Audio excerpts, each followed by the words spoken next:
in with you and show you how to use this Gizmo lab because I've gotten a few questions from students and I wanted to make sure that I clarified any issues.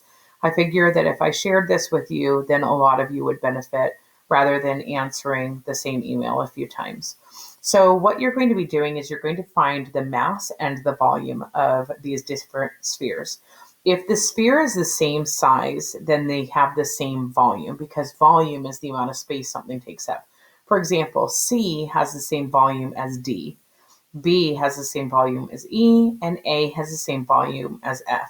So if I take A and I put A in the water, okay, I'm going to notice that A floats. So from the lab, you were told that if it floats, then the amount of water that was displaced, that's equivalent to the mass. So we know A has a mass of 1.7 grams. A has a mass of 1.7 grams. And we can do this with B, okay? But B is going to end up sinking, okay? So B is going to actually tell you what the volume is of both B and E.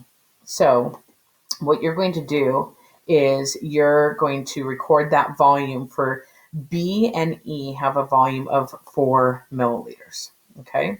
So now going back to A, we found the mass of A, but we didn't find the volume because it floated. So we can't use water displacement to find the volume, but we can find the volume of A by dropping F in. Now, what I like about this lab is they gave you one that's going to sink and one that's going to float, and they both have the same volume.